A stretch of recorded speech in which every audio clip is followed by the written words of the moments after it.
Capítulo 9 da intervenção dos espíritos no mundo corporal.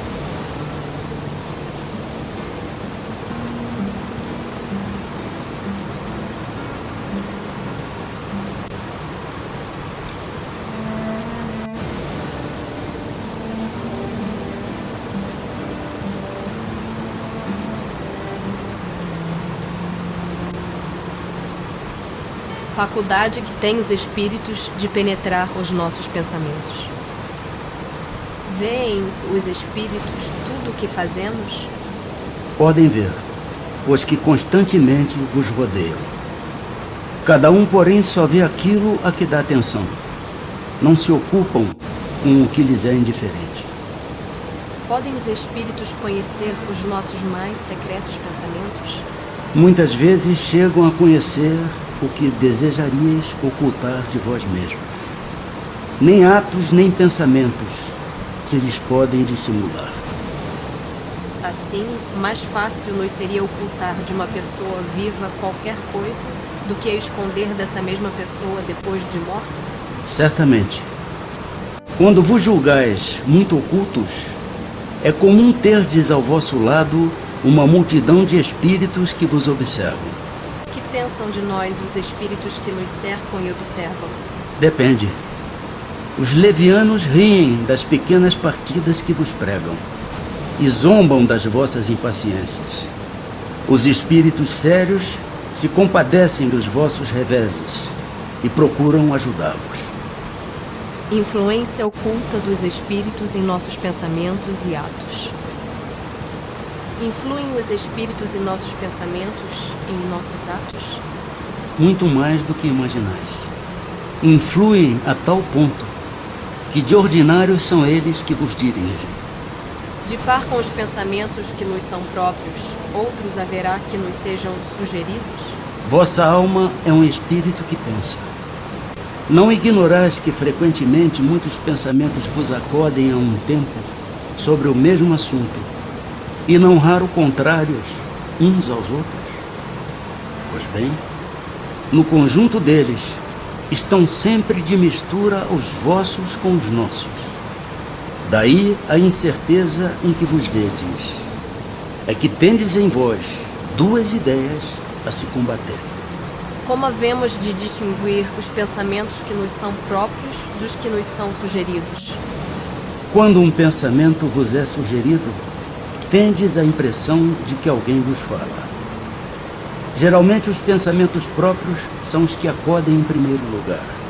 Afinal, não vos é de grande interesse estabelecer essa distinção. Muitas vezes é útil que não saibais fazê-la. Não a fazendo, obra o homem com mais liberdade. Se se decide pelo bem, é voluntariamente que o pratica. Se toma o mau caminho, maior será a sua responsabilidade. É sempre dentro de si que os homens inteligentes e de gênio tiram suas ideias? Algumas vezes, essas ideias vêm do seu próprio espírito. Porém, de outras muitas, lhes são sugeridas por espíritos que os julgam capazes de compreendê-las e dignos de vulgarizá-las.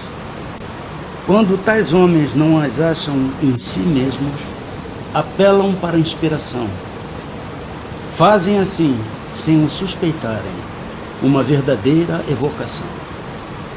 Diz-se comumente ser sempre bom o primeiro impulso. É exato? Pode ser bom ou mal, conforme a natureza do espírito encarnado.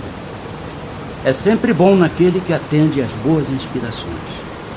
Como distinguirmos se um pensamento sugerido procede de um bom espírito ou de um espírito mau? Estudai o caso. Os bons espíritos só para o bem aconselham. Compete-vos discernir. Com que fim os espíritos imperfeitos nos induzem ao mal? Para que sofrais como eles sofrem. E isso lhes diminui os sofrimentos? Não, mas fazem-no por inveja, por não poderem suportar que haja seres felizes. De que natureza é o sofrimento que procuram infligir aos outros? Os que resultam de ser de ordem inferior à criatura e de estar afastada de Deus. Por que permite Deus que espíritos nos excitem ao mal?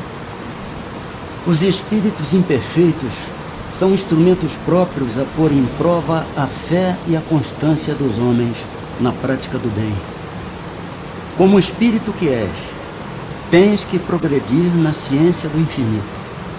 Daí o passares pelas provas do mal, para chegares ao bem. A nossa missão consiste em vos colocar no bom caminho, desde que sobre vós atuem influências más, é que vós as atraís, desejando o mal. Porquanto os espíritos inferiores correm a vos auxiliar no mal, logo que desejes praticá-lo. Só quando queiras o mal, podem eles ajudar-vos para a prática do mal. Se fores propenso ao assassínio, terás em torno de vós uma nuvem de espíritos a te alimentarem no íntimo esse pendor. Mas outros também te cercarão, esforçando-se por te influenciarem para o bem, o que restabelece o equilíbrio da balança e te deixa senhor de vossos atos. Pode o homem eximir-se da influência dos espíritos que procuram arrastá-lo ao mal? Pode, visto que tais espíritos só se apegam aos que pelos seus desejos os chamam, ou aos que pelos seus pensamentos os atraem. Renunciam às suas tentativas os espíritos cuja influência a vontade do homem repele? Que querias que fizessem? Quando nada conseguem, abandonam o campo. Entretanto, ficam à espreita de um momento propício, como o gato que tocaia o rato. Por que meio podemos neutralizar a influência dos maus espíritos? Praticando o bem e pondo em Deus toda a vossa confiança, repelireis a influência dos espíritos inferiores e aniquilareis o império que desejem ter sobre vós. Guardai-vos de atender às sugestões dos espíritos que vos suscitam maus pensamentos, que sopram a discórdia entre vós outros e que vos insuflam as paixões más. Desconfiai especialmente dos que vos exaltam o orgulho, pois que esses vos assaltam pelo lado fraco. Essa a razão por que Jesus, na oração dominical, vos ensinou a dizer: Senhor, não nos deixeis cair em tentação, mas livra-nos do mal. Os espíritos que ao mal procuram induzir-nos e que põem assim em prova a nossa firmeza no bem, procedem desse modo cumprindo missão? E se assim é, cabe-lhes alguma responsabilidade? A nenhum espírito é dada a missão de praticar o mal. Aquele que o faz por conta própria, sujeitando-se, portanto, às consequências.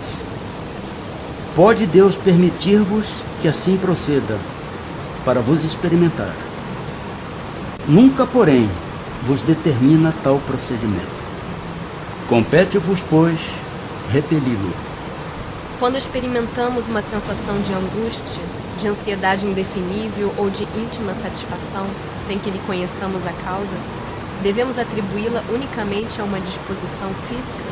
É quase sempre efeito das comunicações em que inconscientemente entrais com os espíritos ou da que com eles tivestes durante o sono. Os espíritos que procuram atrair-nos para o mal se limitam a aproveitar as circunstâncias em que nos achamos ou podem também criá-las? Aproveitam as circunstâncias ocorrentes, mas também costumam criá-las, impelindo-vos, mau grado vosso, para aquilo que cobiçais. Assim, por exemplo, encontra um homem no seu caminho certa quantia.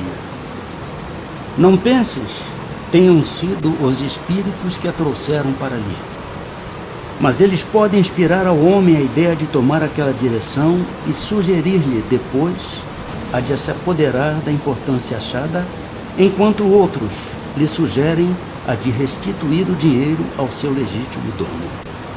O mesmo se dá com relação a todas as demais tentações. Possessos. Pode um espírito tomar temporariamente o invólucro corporal de uma pessoa viva? Isto é, introduzir-se num corpo animado e obrar em lugar do outro que se acha encarnado neste corpo? O espírito não entra em um corpo como entras numa casa. Identifica-se com um espírito encarnado, cujos defeitos e qualidades sejam os mesmos que os seus, a fim de obrar conjuntamente com ele. Mas o encarnado é sempre quem atua, conforme quer, sobre a matéria de que se acha revestido. Um espírito não pode substituir-se ao que está encarnado. Por isso que este terá que permanecer ligado ao seu corpo, até ao termo fixado para sua existência material. Desde que não há possessão propriamente dita, isto é, coabitação de dois espíritos no mesmo corpo, pode a alma ficar na dependência de outro espírito, de modo a se achar subjugada ou obsediada ao ponto de a sua vontade vir a achar-se, de certa maneira, paralisada? Sem dúvida. E são esses os verdadeiros possessos. Mas é preciso saibas que essa dominação não se efetua nunca sem que aquele que a sofre o consinta, quer por sua fraqueza, quer por desejá-la. Muitos epiléticos ou loucos, que mais necessitavam de médico que de exorcismos, têm sido tomados por possessos. Pode alguém por si mesmo afastar dos maus espíritos e libertar-se da dominação deles? Sempre é possível, a quem quer que seja, subtrair-se de um jugo desde que com vontade firme o queira.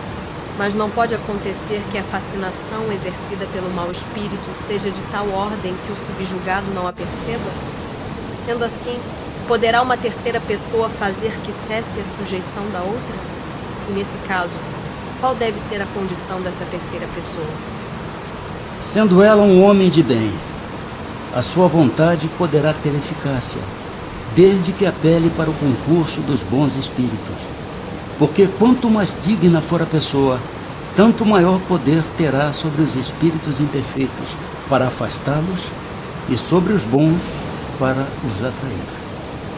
Todavia, nada poderá, se o que estiver subjugado não lhe prestar o seu concurso. Há pessoas a quem agrada uma dependência que lhes lisonjeia os gostos e os desejos. Qualquer, porém, que seja o caso, aquele que não tiver puro o coração, nenhuma influência exercerá. Os bons espíritos não lhe atendem ao chamado e os maus não o temem. As fórmulas de exorcismo têm qualquer eficácia sobre os maus espíritos? Não. Estes últimos riem e se obstinam quando veem alguém tomar isso a sério. Pessoas há, animadas de boas intenções e que, nada obstante, não deixam de ser obsediadas. Qual então o melhor meio de nos livrarmos dos espíritos obsessores? Cansar-lhes a paciência. Nenhum valor lhes dar as sugestões. Mostrar-lhes que perdem o tempo. Em vendo que nada conseguem, afastem-se.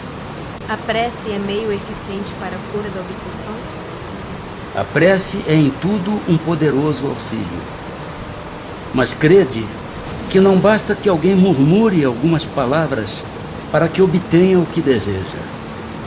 Deus assiste os que obram, não os que se limitam a pedir.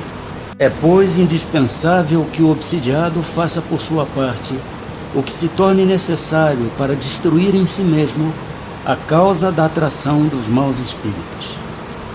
O que se deve pensar da expulsão dos demônios mencionada no Evangelho? Depende da interpretação que se lhe dê. Se chamar demônio ao mau espírito que domine um indivíduo, desde que se lhe destrua a influência, ele terá sido verdadeiramente expulso. Se ao demônio atribuirdes a causa de uma enfermidade, quando a houver descurado, direis com acerto que expulsastes o demônio.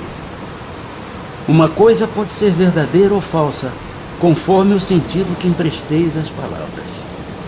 As maiores verdades estão sujeitas a parecer absurdos, uma vez que se atenda apenas à forma ou que se considere como realidade a alegoria. Compreendei bem isto, e não o esqueçais nunca, pois que se presta a uma aplicação geral. Convulsionários. Desempenham os espíritos algum papel nos fenômenos que se dão com os indivíduos chamados convulsionários? Sim, e muito importante, bem como o magnetismo, que é a causa originária de tais fenômenos. O charlatanismo, porém, os tem a miúde explorado e exagerado, de sorte ao lançá-los ao ridículo. De que natureza são, em geral, os espíritos que concorrem para a produção desta espécie de fenômenos? Pouco elevada. Supondes que espíritos superiores se deleitem com tais coisas? Como é que sucede estender-se subitamente a toda uma população o estado anormal dos convulsionários e dos que sofrem de crises nervosas? Efeito de simpatia. As disposições morais se comunicam muito facilmente em certos casos. Não és tão alheio aos efeitos magnéticos que não compreendas isto e a parte que alguns espíritos naturalmente tomam no fato, por simpatia com aqueles que os provocam. Qual a causa da insensibilidade física que se observa em alguns convulsionários, assim como em outros indivíduos submetidos às mais atrozes torturas? Em alguns, é exclusivamente efeito do magnetismo, que atua sobre o sistema nervoso, do mesmo modo que certas substâncias. Em outros, a exaltação do pensamento embota a sensibilidade. Dir-se-ia que nestes, a vida se retirou do corpo para se concentrar toda no espírito. Não sabeis que quando o espírito está vivamente preocupado com uma coisa, o corpo nada sente, nada vê e nada ouve? A afeição que os espíritos votam a certas pessoas. Os espíritos se afeiçoam de preferência a certas pessoas? Os bons espíritos simpatizam com os homens de bem, ou suscetíveis de se melhorarem. Os espíritos inferiores com os homens viciosos, ou que podem tornar-se tais. Daí suas afeições, como consequência da conformidade dos sentimentos. É exclusivamente moral a afeição que os espíritos votam a certas pessoas?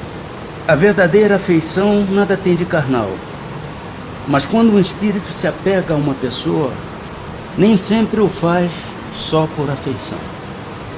A estima que essa pessoa lhe inspira pode agregar-se uma reminiscência das paixões humanas. Interessam-se os espíritos pelas nossas desgraças e pela nossa prosperidade? Afligem-se os que nos querem bem com os males que padecemos durante a vida? Os bons espíritos fazem todo o bem que lhes é possível e se sentem ditosos com as vossas alegrias. Afligem-se com os vossos males, quando os não suportais com resignação, porque nenhum benefício então tirais deles, assemelhando-vos em tais casos ao doente que rejeita a beberragem amarga que o há de curar.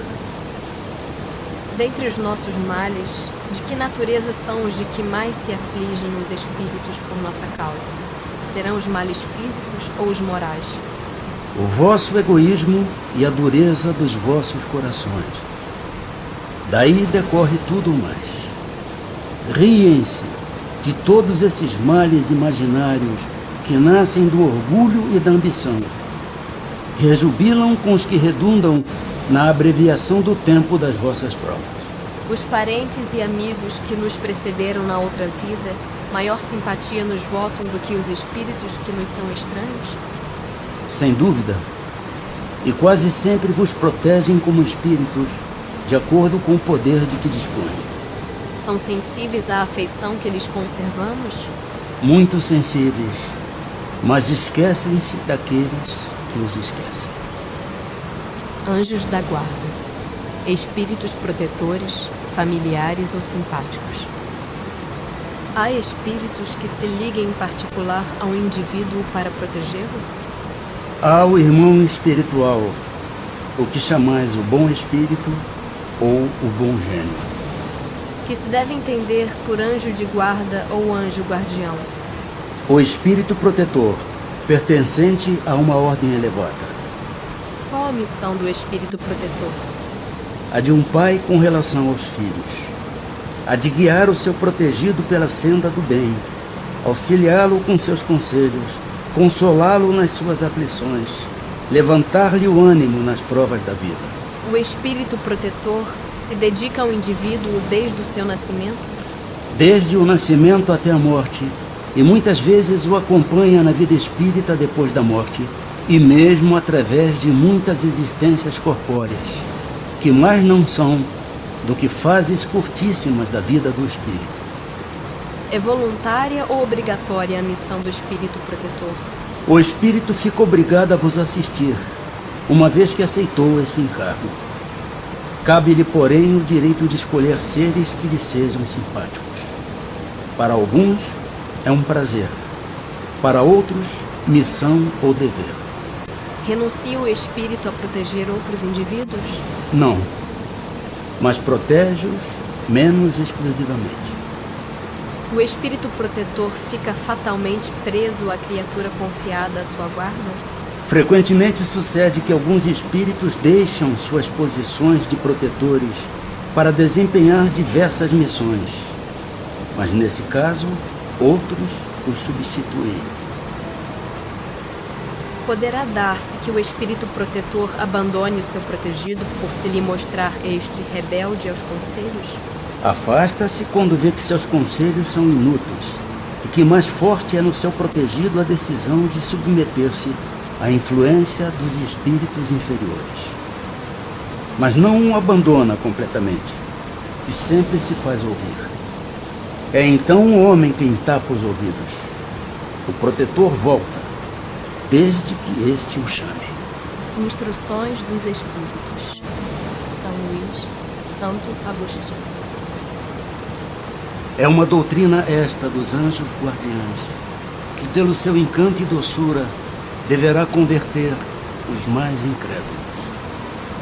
Não vos parece grandemente consoladora a ideia de terdes sempre junto de vós seres que vos são superiores, prontos sempre a vos aconselhar e amparar, a vos ajudar na ascensão da abrupta montanha do bem, mais sinceros e dedicados amigos do que todos os que mais intimamente se vos liguem na terra? Eles se acham ao vosso lado por ordem de Deus. Foi Deus quem aí os colocou, e aí, permanecendo por amor de Deus, desempenham bela, porém penosa missão. Sim, onde quer que estejais, estarão convosco. Nem nos cárceres, nem nos hospitais, nem nos lugares de devassidão, nem na solidão, estáis separados desses amigos, a quem não podeis ver, mas cujo brando influxo vossa alma sente, ao mesmo tempo que lhes ouve os ponderados conselhos. Ah, se conhecesses bem esta verdade, quanto vos ajudaria nos momentos de crise, quanto vos livraria dos maus espíritos.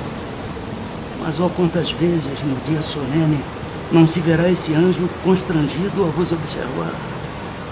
Não te aconselhei isto, entretanto não o fizeste. Não te mostrei o abismo, contudo nele te precipitaste. Não fiz ecoar na tua consciência a voz da verdade. Preferiste, no entanto, seguir os conselhos da mentira. Ó, interrogai os vossos anjos guardiães. Estabelecei entre eles e vós essa terna intimidade que reina entre os melhores amigos. Não penseis em lhes ocultar nada, pois que eles têm o olhar de Deus e não podeis enganá-los. Pensai no futuro, procurai adiantar-vos na vida presente. Assim fazendo, encurtareis vossas provas e mais felizes tornareis as vossas existências. Vamos, homens, coragem. De uma vez por todas lançai para longe todos os preconceitos e ideias preconcebidas. Entrai na nova senda que diante dos pastos se vos abre. Caminhai, tendes guias, segui-os, que a meta não vos pode faltar, porquanto essa meta é o próprio Deus. Aos que considerem possível que espíritos verdadeiramente elevados se consagrem à tarefa tão laboriosa e de todos os instantes, diremos que nós vos influenciamos as almas, estando embora muitos milhões de léguas distantes de vós. O espaço para nós nada é, e não obstante viverem noutro mundo, os nossos espíritos conservam suas ligações com os vossos. Gozamos de qualidades que não podeis compreender, mas ficai certos de que Deus não nos impôs tarefa superior às nossas forças e de que não vos deixou sós na terra sem amigos e sem amparo. Cada anjo de guarda tem o seu protegido, pelo qual vela como o pai pelo filho. Alegra-se quando o vê no bom caminho, sofre quando ele lhe despreza os conselhos. Não receeis fatigar-nos com as vossas perguntas. Ao contrário, procurai estar sempre em relação conosco. Sereis assim mais fortes e mais felizes. São essas comunicações de cada um com seu espírito familiar que fazem sejam médiuns todos os homens, médiuns ignorados hoje, mas que se manifestarão mais tarde e se espalharão qual oceano sem margens, levando de roldão a incredulidade e a ignorância. Homens doutos, instruí os vossos semelhantes. Homens de talento, educai os vossos irmãos. Não imaginais que obra fazeis desse modo. A do Cristo, a que Deus vos impõe. Para que vos outorgou Deus a inteligência e o saber, senão para os repartirdes com os vossos irmãos, senão para fazerdes que se adiantem pela senda que conduz à bem-aventurança, à felicidade eterna.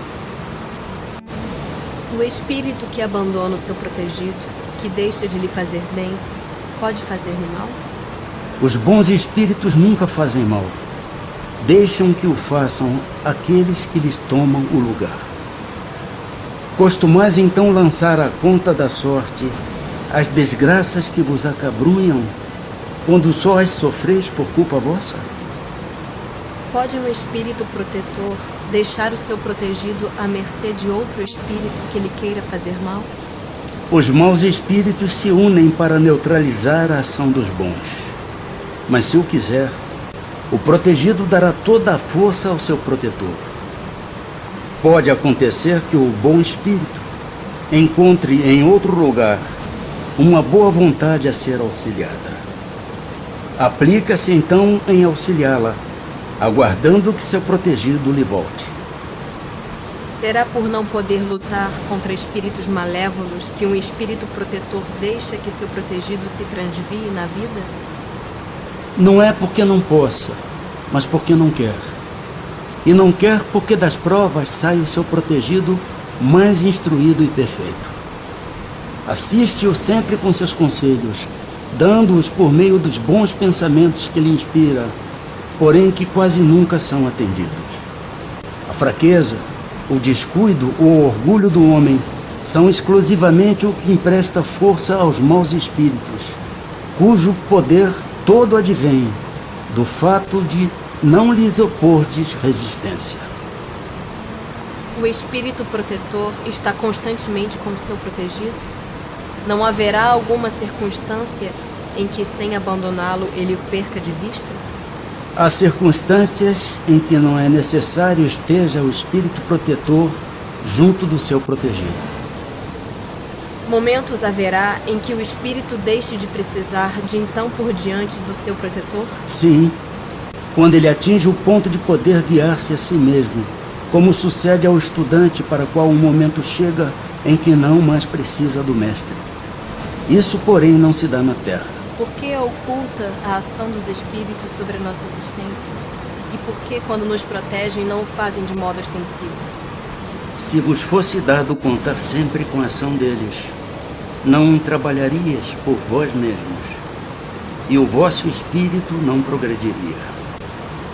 Para que este possa adiantar-se, precisa de experiência, adquirindo-a frequentemente à sua custa. É necessário que exercite suas forças, sem o que seria como a criança, a quem não consentem que ande sozinha. A ação dos espíritos que vos querem bem é sempre regulada de maneira que não vos tolha o livre arbítrio. Porquanto, Se não tivesses responsabilidade, não avançarias na senda que vos há de conduzir a Deus. Não vendo quem o ampara, o homem se confia às suas próprias forças. Sobre ele, entretanto, vela o seu guia, e de tempos a tempos lhe brada, advertindo-o do perigo. O espírito protetor, que consegue trazer ao bom caminho o seu protegido, lucra algum bem para si? Constitui isso um mérito que lhe é levado em conta, seja para seu progresso, seja para sua felicidade. Sente-se ditoso quando vê bem-sucedidos os seus esforços, o que representa para ele um triunfo, como o triunfo é para um preceptor, os bons êxitos do seu educando. É responsável pelo mau resultado de seus esforços? Não, pois que fez o que de si dependia. Sofre o espírito protetor quando vê que seu protegido segue mau caminho, não obstante os avisos que dele recebe? Não há aí uma causa de turbação da sua felicidade? Magoam-no os erros do seu protegido, a quem lastima. Tal aflição, porém, não tem analogia com as angústias da paternidade terrena, porque ele sabe que há remédio para o mal e que o que não se faz hoje, amanhã se fará. Poderemos sempre saber o nome do espírito nosso protetor, ou anjo de guarda? Dai-lhe o nome que quiserdes, o de espírito superior que vos inspire simpatia ou veneração. O vosso protetor acudirá ao apelo que com esse nome lhe dirigirdes, visto que todos os bons espíritos são irmãos e se assistem mutuamente. Os protetores que dão nomes conhecidos sempre são realmente os espíritos das personalidades que tiveram esses nomes? Não. Muitas vezes, os que dão são espíritos simpáticos, aos que de tais nomes usaram na terra, e amando destes, respondem ao vosso chamamento. Fazeis questão de nomes. Eles tomam um que vos inspire confiança. Quando não podeis desempenhar pessoalmente determinada missão, não costumais mandar que outro, por quem respondeis como por vós mesmos, obre em vosso nome? Na vida espírita, reconheceremos o espírito nosso protetor? De certo, pois não é raro que o tenhas conhecido antes de encarnardes. Pertencem todos os espíritos protetores à classe dos espíritos elevados? Podem contar-se entre os de classe média? Um pai, por exemplo, pode tornar-se o espírito protetor de seu filho? Pode, mas a proteção pressupõe certo grau de elevação e um poder ou uma virtude a mais, concedidos por Deus. O pai que protege seu filho também pode ser assistido por um espírito mais elevado. Os espíritos que se achavam em boas condições ao deixarem a terra sempre podem proteger os que lhes são caros e que lhes sobrevivem?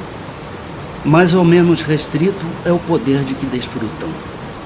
A situação em que se encontram nem sempre lhes permite inteira liberdade de ação. Quando em estado de selvageria ou de inferioridade moral, têm os homens igualmente seus espíritos protetores? E assim sendo, esses espíritos são de ordem tão elevada quanto a dos espíritos protetores de homens muito adiantados? Todo homem tem um espírito que por ele vela, mas as missões são relativas ao fim que visam. Não dás a uma criança que está aprendendo a ler um professor de filosofia. O progresso do espírito familiar guarda a relação com o do espírito protegido. Tendo um espírito que vela por vós, podeis tornar-vos a vosso turno o protetor de outro que vos seja inferior, e os progressos que este realize com o auxílio que lhe dispensardes contribuirão para o vosso adiantamento. Deus não exige do espírito mais do que comportem a sua natureza e o grau de elevação a que já chegou. Quando o pai que vela pelo filho reencarna, continua a velar por ele? Isso é mais difícil. Contudo, de certo modo, o faz, pedindo num instante de despreendimento a um espírito simpático que o assista nessa missão. Demais, Os espíritos só aceitam missões que possam desempenhar até o fim. Encarnado mormente em mundo onde a existência é material, o espírito se acha muito sujeito ao corpo para poder dedicar-se inteiramente a outro espírito, isto é, para poder assisti-lo pessoalmente. Tanto assim que os que ainda não se elevaram bastante são também assistidos por outros que lhes estão acima, de tal sorte que, se por qualquer motivo um venha a faltar, outro lhe supre a falta. A cada indivíduo achar-se-á ligado, além do espírito protetor, um mau espírito, com o fim de impeli-lo ao erro e de lhe proporcionar ocasiões de lutar entre o bem e o mal? Ligado não é o termo. É certo que os maus espíritos procuram desviar do bom caminho o homem quando se lhes depara a ocasião. Sempre, porém, que um deles se liga a um indivíduo, o faz por si mesmo, porque conta ser atendido. Há então luta entre o bom e o mal, vencendo aquele por quem o homem se deixe influenciar. Podemos ter muitos espíritos protetores? Todo homem conta sempre espíritos mais ou menos elevados que com ele simpatizam, que lhe dedicam afeto e por ele se interessam, como também tem junto de si outros que o assistem no mal. Os espíritos que conosco simpatizam atuam em cumprimento de missão? Não raro desempenham missão temporária, porém as mais das vezes são apenas atraídos pela identidade de pensamentos e sentimentos, assim para o bem como para o mal. Parece lícito deduzir-se daí que os espíritos a quem somos simpáticos podem ser bons ou maus, não? Sim, qualquer que seja o seu caráter, o homem sempre encontra espíritos que com ele simpatizem.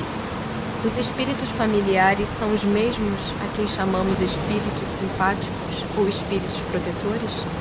Há gradações na proteção e na simpatia. Dai a eles os nomes que quiserdes.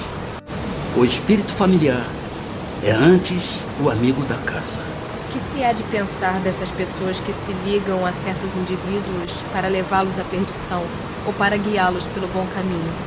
Efetivamente, certas pessoas exercem sobre outras uma espécie de fascinação que parece irresistível. Quando isso se dá no sentido do mal, são maus espíritos, de que outros espíritos também maus se servem para subjugá-las. Deus permite que tal coisa ocorra, para vos experimentar. Poderiam os nossos bons e maus gênios encarnar a fim de mais de perto nos acompanharem na vida? Isso às vezes se dá. Porém, o que mais frequentemente se verifica é encarregarem dessa missão outros espíritos encarnados que lhes são simpáticos. Haverá espíritos que se liguem a uma família inteira para protegê-la? Alguns espíritos se ligam aos membros de uma determinada família, que vivem juntos e unidos pela afeição. Mas não acrediteis em espíritos protetores do orgulho das raças. Assim como são atraídos pela simpatia para certos indivíduos, são-no igualmente os espíritos por motivos particulares para as reuniões de indivíduos? Os espíritos preferem estar no meio dos que se lhes assemelham. Acham-se aí mais à vontade e mais certos de serem ouvidos. É pelas suas tendências que o homem atrai os espíritos. Isso, quer esteja só, quer faça parte de um todo coletivo, como uma sociedade, uma cidade ou um povo. Portanto, as sociedades, as cidades e os povos são de acordo com as paixões e o caráter neles predominantes, assistidos por espíritos mais ou menos elevados. Os espíritos imperfeitos se afastam dos que os repelem.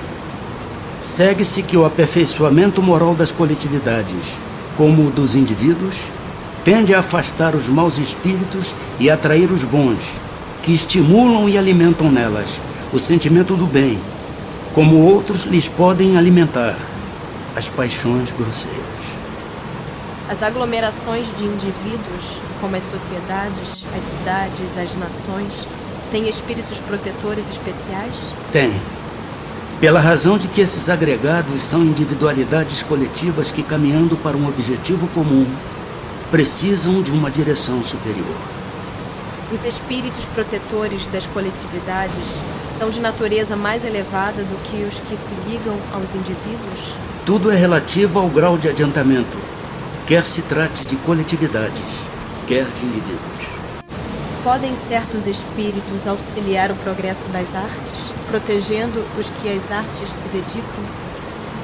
Há espíritos protetores especiais e que assistem os que os invocam quando dignos dessa assistência. Que queres, porém, que façam com os que julgam ser o que não são? Não lhes cabe fazer que os cegos vejam, nem que os surdos ouçam. Pressentimentos. O pressentimento é sempre um aviso do espírito protetor? É o conselho íntimo e oculto de um espírito que vos quer bem. Também está na intuição da escolha que se acha feita. É a voz do instinto. Antes de encarnar, tem o espírito conhecimento das fases principais de sua existência. Isto é, do gênero das provas a que se submete. Tendo estas caráter assinalado, ele conserva no seu foro íntimo uma espécie de impressão de tais provas, e esta impressão, que é a voz do instinto, fazendo-se ouvir, quando lhe chega o momento de sofrê-las, se torna então pressentimento.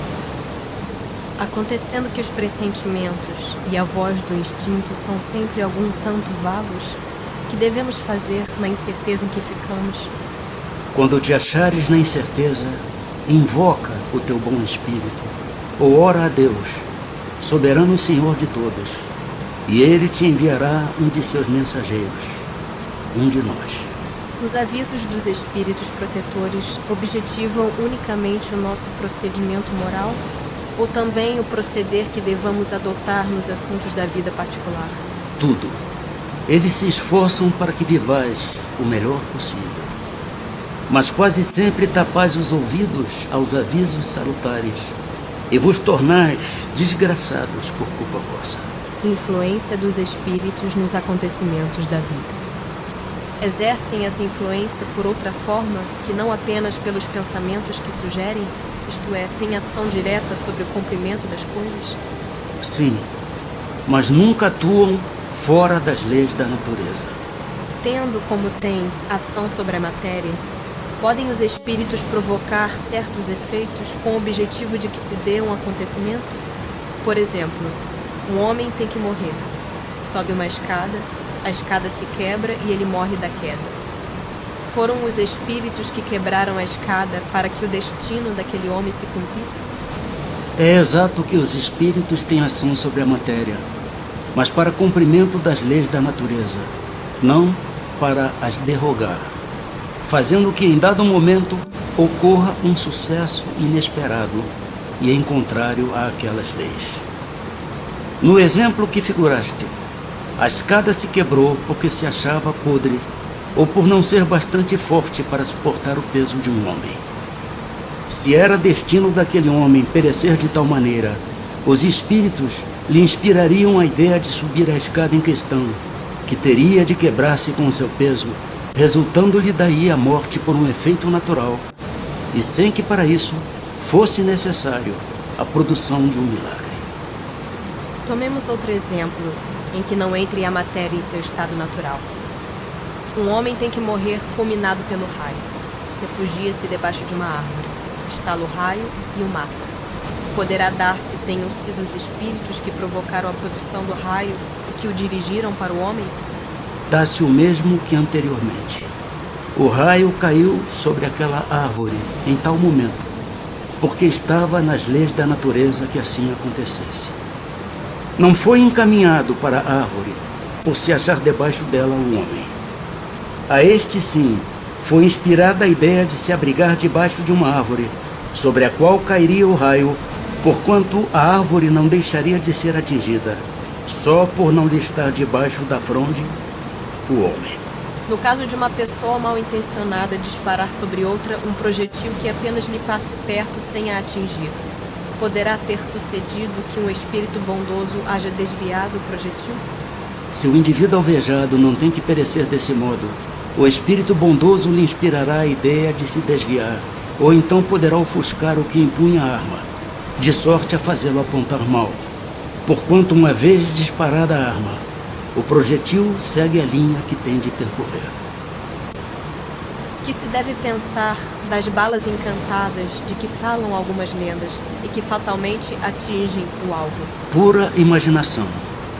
O homem gosta do maravilhoso e não se contenta com as maravilhas da natureza. Podem os espíritos que dirigem os acontecimentos terrenos ter obstado a sua ação por espíritos que queiram o contrário? O que Deus quer se executa. Se houver demora na execução, ou lhe surjam obstáculos, é porque Deus assim o quis. Não podem os espíritos levianos e zombeteiros criar pequenos embaraços à realização dos nossos projetos e transtornar as nossas previsões? Serão eles, numa palavra, os causadores do que chamamos pequenas misérias da vida humana? Eles se comprazem em vos causar aborrecimentos que representam para vós provas destinadas a exercitar a vossa paciência. Cansam-se, porém, quando veem que nada conseguem. Entretanto, não seria justo nem acertado imputar-lhes todas as decepções que experimentais e de que sois os principais culpados pela vossa irreflexão. Fica certo de que se a tua louça se quebra, é mais por descuido teu do que por culpa dos espíritos. Destes, os que provocam contrariedades obram impelidos por animosidade pessoal ou assim procedem contra qualquer, sem motivo determinado, por pura malícia? Por uma e outra coisa. Às vezes, os que assim vos molestam são inimigos que granjeastes nesta ou em precedente existência. Doutras vezes, nenhum motivo há. Extingue-se com a vida corpórea a malevolência dos seres que nos fizeram mal na terra? Muitas vezes reconhecem a injustiça com que procederam e o mal que causaram. Mas também não é raro que continuem a perseguir-vos, cheios de animosidade, se Deus o permitir, por ainda vos experimentar. Pode-se pôr termo a isso? Por que meio? Podeis, orando por eles e lhes retribuindo o mal com o bem, acabarão compreendendo a injustiça do proceder deles. Demais, se souberdes colocar-vos acima de suas maquinações, deixar-vos-ão por verificarem que nada lucram.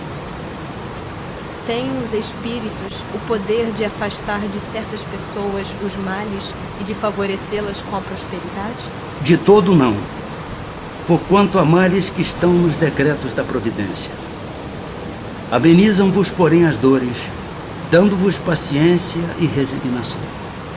Ficai igualmente sabendo que de vós depende muitas vezes poupar-vos aos males ou quando menos atenuá-los. A inteligência Deus vô-la outorgou para que dela vos servais. E é principalmente por meio da vossa inteligência que os espíritos vos auxiliam, sugerindo-vos ideias propícias ao vosso bem. Mas não assistem senão os que sabem assistir-se a si mesmos. Mas não assistem senão os que sabem assistir-se a si mesmos. Esse é o sentido destas palavras. Buscai e achareis. Batei e se vos abrirá. Sabei ainda que nem sempre é um mal o que vos parece sê-lo. Frequentemente, do que considerais um mal, sairá um bem muito maior. Quase nunca compreendeis isso, porque só atentais no momento presente ou na vossa própria pessoa. Podem os espíritos fazer que obtenham riquezas os que lhes pedem que assim aconteça? Algumas vezes como prova. Quase sempre, porém, recusam, como se recusa a criança a satisfação de um pedido inconsiderado. São os bons ou os maus espíritos que concedem esses favores? Uns e outros. Depende da intenção. As mais das vezes, entretanto, os que os concedem São os espíritos que vos querem arrastar para o mal e que encontram meio fácil de o conseguirem, facilitando-vos os gozos que a riqueza proporciona. Será por influência de algum espírito que fatalmente a realização dos nossos projetos parece encontrar obstáculos? Algumas vezes é isso efeito da ação dos espíritos. Muito mais vezes, porém, é que andais errados na elaboração e na execução dos vossos projetos. Muito influem nesses casos a posição e o caráter do indivíduo. Se vos obstinais em ir por um caminho que não deveis seguir, os espíritos nenhuma culpa têm dos vossos insucessos. Vós mesmos vos constituís em vossos maus gênios. Quando algo de venturoso nos sucede, é ao Espírito nosso protetor que devemos agradecê-lo? Agradecei primeiramente a Deus, sem cuja permissão nada se faz. Depois aos bons espíritos, que foram os agentes da sua vontade. O que sucederia se nos esquecêssemos de agradecer? O que sucede aos ingratos. No entanto, pessoas há que não pedem nem agradecem, e às quais tudo sai bem. Assim é de fato, mas importa ver o fim. Pagarão bem caro essa felicidade de que não são merecedoras, pois quanto mais houverem recebido, tanto maiores contas terão que prestar. A ação dos espíritos nos fenômenos da natureza. São devidos a causas fortuitas ou, ao contrário, têm todos um fim providencial? Os grandes fenômenos da natureza, os que se consideram como perturbação dos elementos?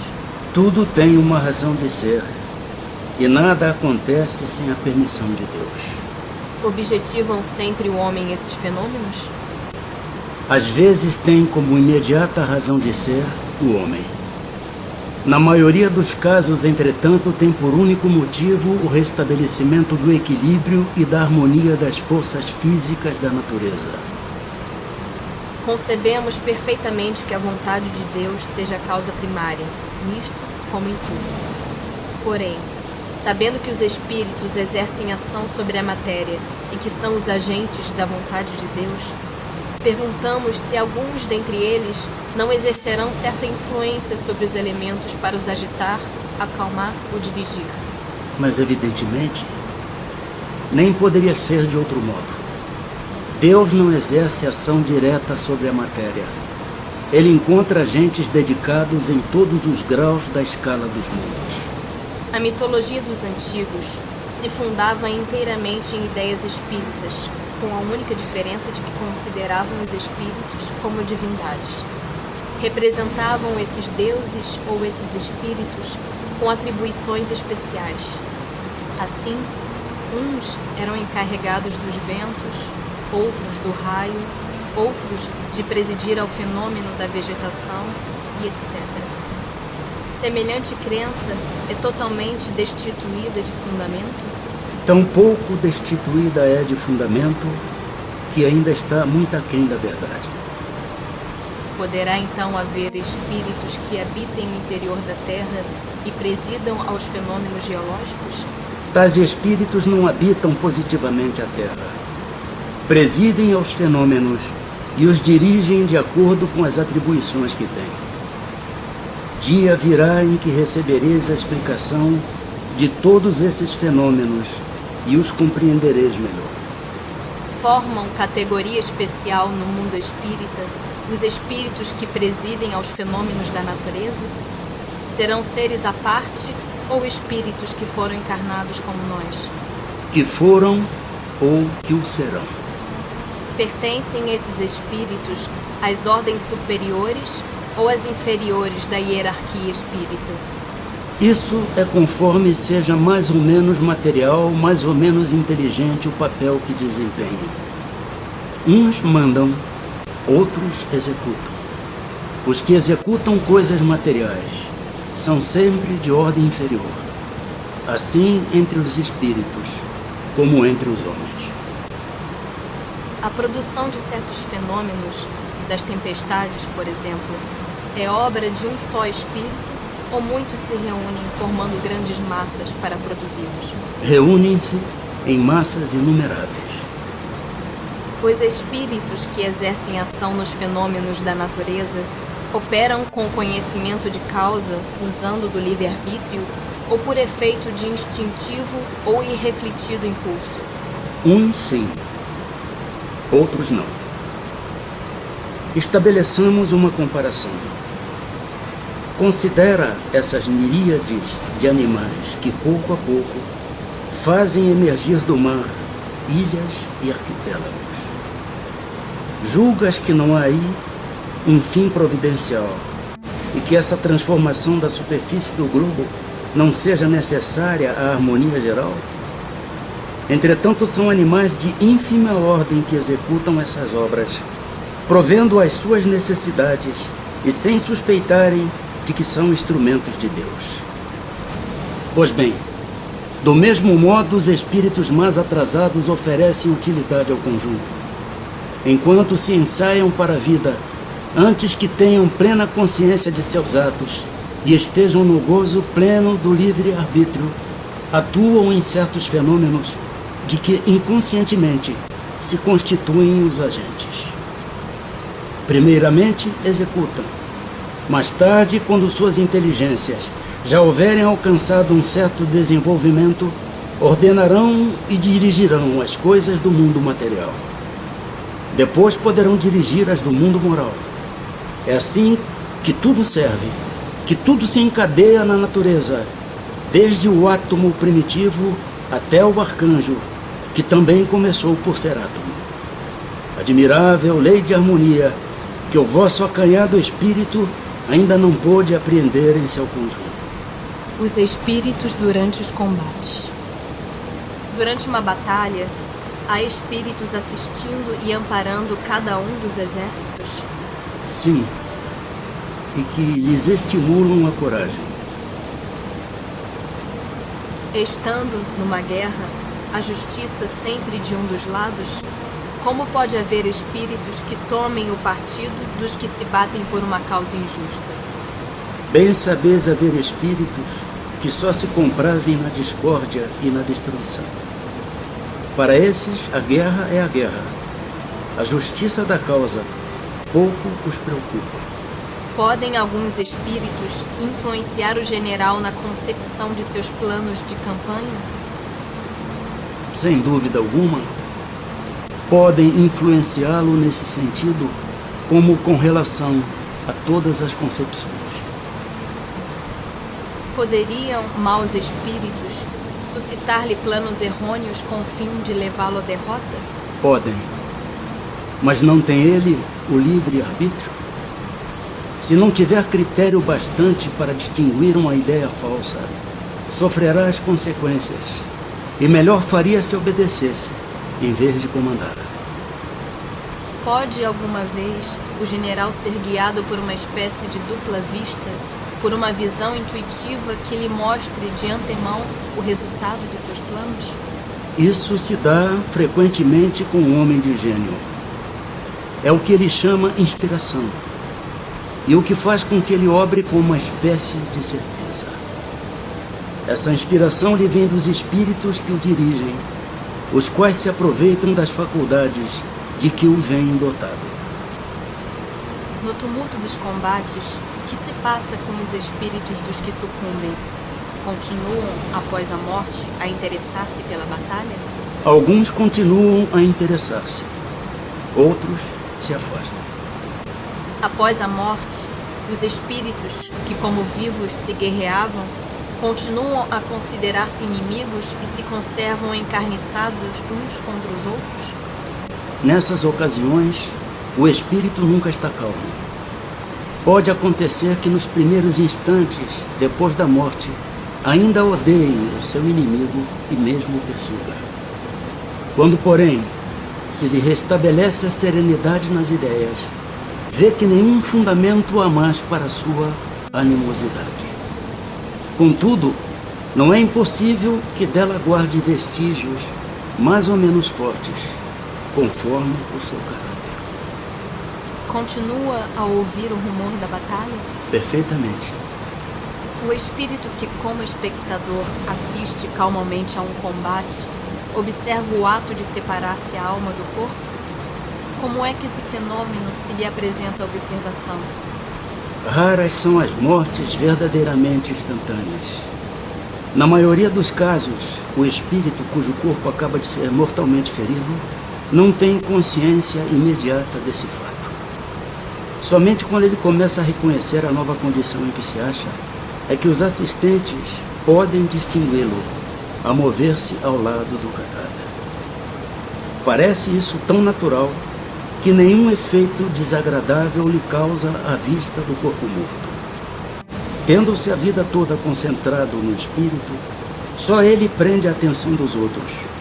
É com ele que estes conversam, ou a ele é que fazem determinações. Pactos. Algo de verdade haverá nos pactos com os maus espíritos?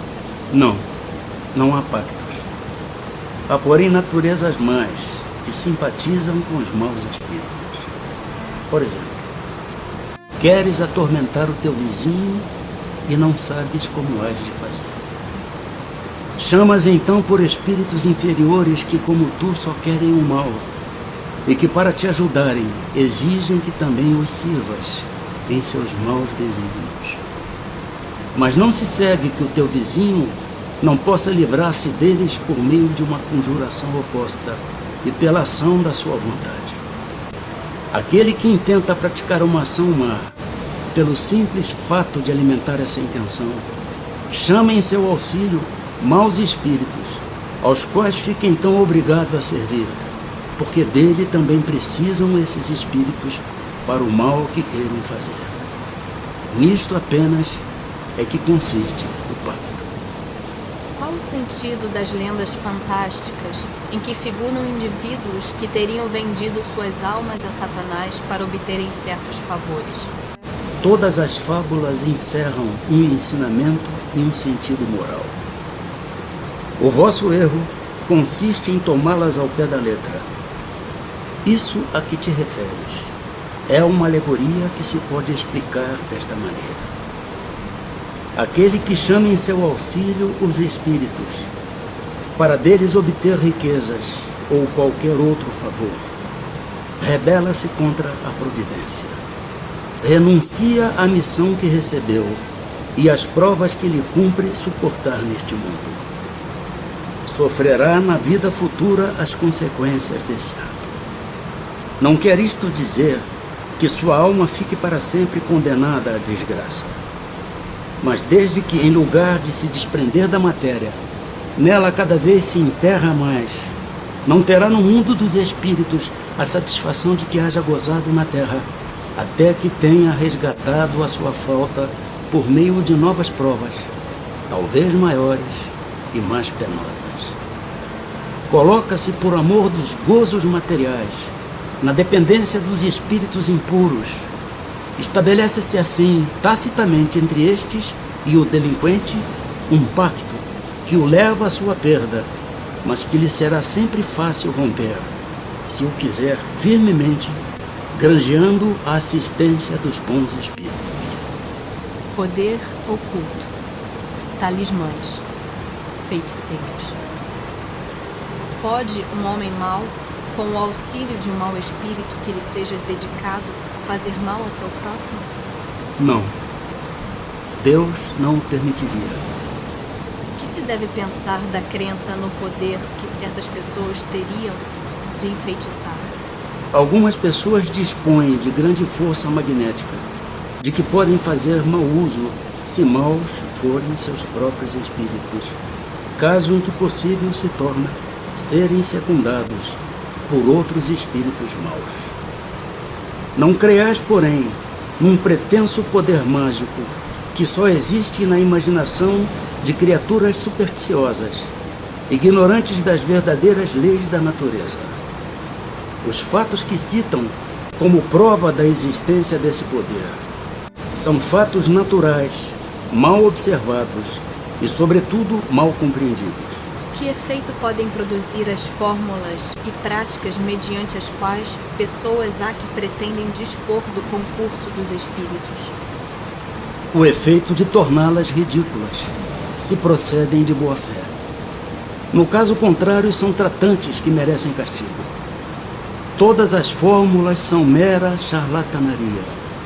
Não há palavra sacramental nenhuma, nenhum sinal cabalístico, nem talismã, que tenha qualquer ação sobre os espíritos, porquanto estes só são atraídos pelo pensamento e não pelas coisas materiais. Mas não é exato que alguns espíritos têm ditado, eles próprios, fórmulas cabalísticas? Efetivamente, espíritos há que indicam sinais, palavras estranhas, ou prescrevem a prática de atos, por meio dos quais se fazem os chamados conjuros. Mas ficais certos de que são espíritos que de vós outros escarnecem e zombam da vossa credulidade.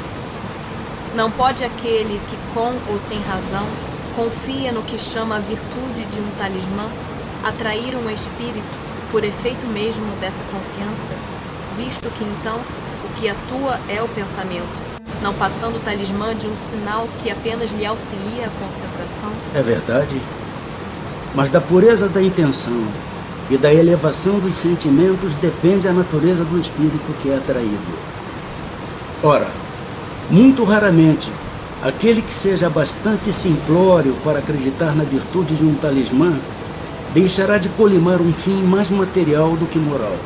Qualquer, porém, que seja o caso, essa crença denuncia uma inferioridade e uma fraqueza de ideias que favorecem a ação dos espíritos imperfeitos e escarninhos.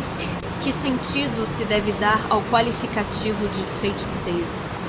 Aqueles a quem chamais feiticeiros são pessoas que, quando de boa fé, gozam de certas faculdades, como sejam a força magnética ou a dupla vista. Então, como fazem coisas geralmente incompreensíveis, são tidas por dotadas de um poder sobrenatural. Os vossos sábios não têm passado muitas vezes por feiticeiros aos olhos dos ignorantes? Tem algumas pessoas verdadeiramente o poder de curar pelo simples contato? A força magnética pode chegar até aí, quando secundada pela pureza dos sentimentos e por um ardente desejo de fazer o bem, porque então os bons espíritos lhe vêm em auxílio. Cumpre, porém, desconfiar da maneira pela qual contam as coisas pessoas muito crédulas e muito entusiastas, sempre dispostas a considerar maravilhoso o que há de mais simples e mais natural. Importa desconfiar também das narrativas interesseiras, que costumam fazer os que exploram em seu proveito a credulidade alheia. Bênçãos e maldições. Podem a bênção e a maldição atrair o bem e o mal para aqueles sobre quem são lançadas? Deus não escuta a maldição injusta, e culpado perante ele se torna o que a profere. Como temos os dois gênios opostos, o bem e o mal, pode a maldição exercer momentaneamente influência, mesmo sobre a matéria. Tal influência, porém, só se verifica por vontade de Deus, como aumento de prova para aquele que é dela objeto. Demais, o que é comum é serem amaldiçoados os maus e abençoados os bons. Jamais a bênção e a maldição podem desviar da senda da justiça a providência, que nunca fere o maldito, senão quando mal, e cuja proteção não acoberta senão aquele que a merece.